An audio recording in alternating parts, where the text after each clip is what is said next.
राधे राधे, जय श्री कृष्णा। मेरे इस YouTube channel Shri Ganesh palmistry में आप सभी का स्वागत है।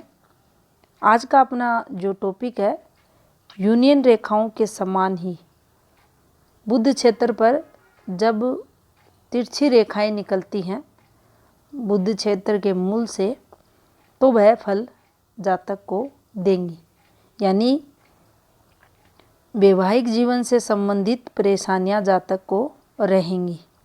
अब देखिए, ये हमारा बुध का क्षेत्र है और ये यहाँ पर बुध क्षेत्र का जो आपको फिंगर्स और ग्रह क्षेत्र का मूल दिखाई दे रहा है, ये फिंगर्स की यहाँ पर गांठ रहती है और ये क्षेत्र का मूल भाग यहाँ आपको दिखाई देगा।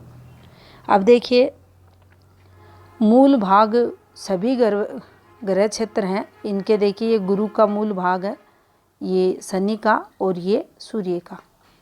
ये सबसे ज़्यादा प्रभावी जातक को करते हैं, क्योंकि ये टर्निंग पॉइंट हथेली में जो फिंगर्स हैं, ग्रह क्षेत्र है, इनके मध्य का ये जो स्थान माना जाता है, मोस्ट इम्पोर्टेंट ये रहता है। और यहाँ पर जब रेखाएं बनती हैं तो उनका प्रभाव भी काफ़ी गहरा देखा जाता है। अच्छी रेखाएं अगर इन क्षेत्रों पर आती हैं तो वह काफ़ी तरक्की जातक को करवाती है। अब देखिए, बुध क्षेत्र के मूल भाग से दो समांतर तिरछी रेखाएं, अब ये रेखाएं इस प्रकार से हथेली में होनी चाहिए। अब ये जो दो तिरछी रेखाएं यहाँ आपको दिखाई दे रही हैं, तो देखिए, इन रेखाओं को विवाह के लिए अच्छा नहीं माना जाता। वैवाहिक जीवन में परेशानियों को ये रेखाएं बताती हैं।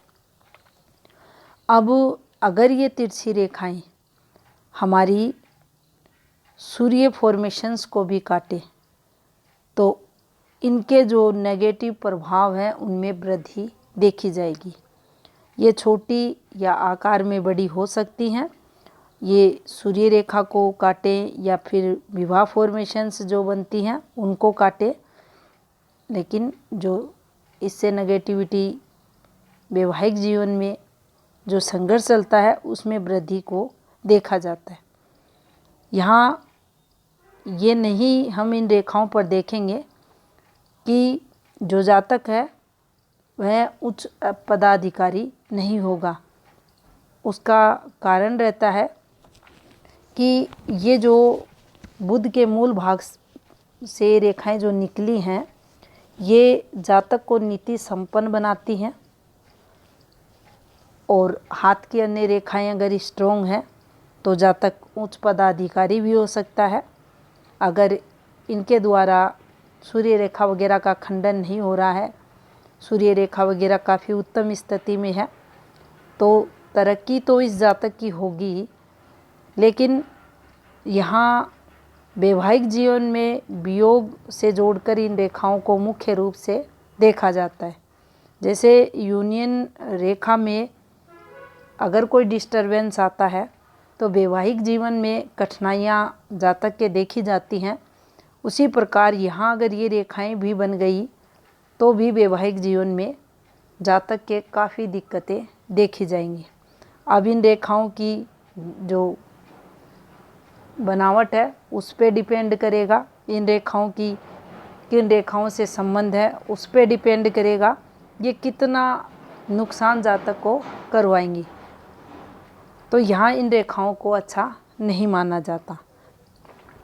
मान लीजिए यही तिरछी रेखाएं अगर संख्या में इस प्रकार से 4 बनी हों, ये देखिए, थोड़ा सा इन्हें हम नीचे की तरफ करेंगे इस प्रकार से।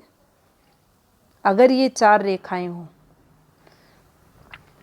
उस स्थिति में आप देखेंगे कि एक तो इसका इम्पैक्ट जो जातक रहेगा उसकी आयु में लगभग उसकी एज 25 वर्ष जब होगी तो ये कोई ना कोई ऐसी परिस्थिति को बताएंगी जो उस जातक के लिए सही नहीं होगी। दूसरा, ये रेखाएं अगर यहाँ हैं तो जीवन में ये जातक को कठिनाइयाँ देंगी। अब देखिए, ये जो रेखाएं यहाँ चलती हैं, कोई भी रेखा है हथेली में, वह रेखा इस प्रकार से भी चलते चलते ये आपको दिखेंगी, पतली रेखाएं रहेंगी, लेकिन आप देख सकते हैं ये इस प्रकार से रेखाएं उतर रही हैं, तो ये नुकसान ही यहाँ जातक का करवाएंगी और यहाँ ये रेखाएं अच्छी नहीं मानी जाएंगी। अब देखिए, इसी मूल भाग पर बुध क्षेत्र पर ही एक छोटी रेखा, अब इन छोटी रेखाओं का बहुत अधिक महत्व बताया गया है। अगर ये ग्रह पर्वत के सेंटर पे रहती हैं, ये रेखा हल्की सी अगर इस प्रकार से घूमती भी है, लेकिन यहाँ एक, जिसे हम खड़ी रेखा बोलते हैं, नीचे से ऊपर की तरफ चलने वाली रेखा, अगर ये यहाँ बनी हुई है तो देखिए यहाँ फिर उस जातक को बहुत अधिक ये लाभ करवाएगी। वाणी इस जातक की काफ़ी अच्छी रहेगी, जब भी बोलेगा दूसरों पर इसकी वाणी का प्रभाव देखा जाएगा, मीठा बोलेगा, शीलवान और गुणवान ये जातक रहेगा। अपने जो भी कार्य ये जातक जीवन काल में करेगा, उन सब कार्यों में इस जातक को ये एक छोटी सी बुध क्षेत्र की रेखा तरक्की दिलाएगी। इसीलिए ये जो मूल रहता है ग्रह क्षेत्रों का, इसको बहुत अधिक महत्व दिया गया है। यहाँ पर ये जो जातक रहेगा, किसी ज्योतिषी, palm reader, tarot card reading वगैरह करने वाले व्यक्ति के हाथ में अगर ये रेखा यहाँ बन जाए तो उसे जो रहस्यमयी क्षेत्र रहते हैं, जो ऐसी फील्ड रहती हैं, वहाँ पर विशेष सफलता ये एक छोटी सी बुध क्षेत्र की रेखा दिला देती है। ऐसा व्यक्ति दयालु स्वभाव का भी देखा जाएगा, दूसरों का हित करने वाला भी रहेगा, परमार्थी भी देखा जाएगा, परोपकार के भाव इसके अंदर रहेंगे। तो हर प्रकार से यहाँ बुध क्षेत्र पर एक छोटी सी ऊर्ध्व खड़ी रेखा, लेकिन हमें ये ज़रूर चेक करना है इस रेखा के प्रभाव को जानने के लिए कि ये रेखा जब भी हथेली को देखा जाए तो ये दूर से देखने पर दिखाई दे। ऐसा नहीं पतली सी हल्की सी रेखा ये बनेगी।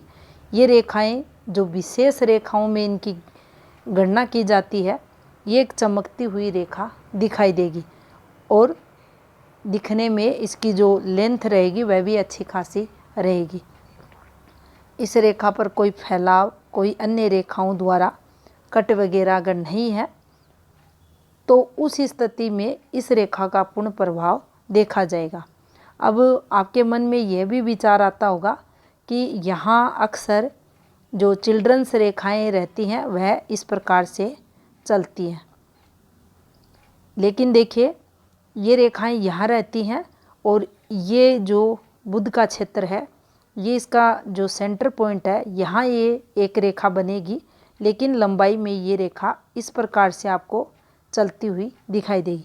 यानी नीचे से आप देखेंगे हल्की सी ये गहरी रहेगी और फिर धीरे धीरे ये हल्की होती हुई दिखाई देगी। और जो चिल्ड्रंस रेखाएं रहती हैं वो इस प्रकार से उतरती हैं ऊपर से नीचे की तरफ। तो यहाँ हम इसका ये अंतर देख सकते हैं और मध्य में ये बनती दिखेगी। उसी स्थिति में ये रेखा हमें पूर्ण और शुभ फल देने वाली रहेगी और इस रेखा को बुध क्षेत्र की प्रभावी शुभ रेखा, अच्छी रेखाओं में गिना जाता है। तो ये थी जानकारी बुध क्षेत्र पर बनने वाली छोटी रेखाओं से, तिरछी रेखाओं से संबंधित। धन्यवाद।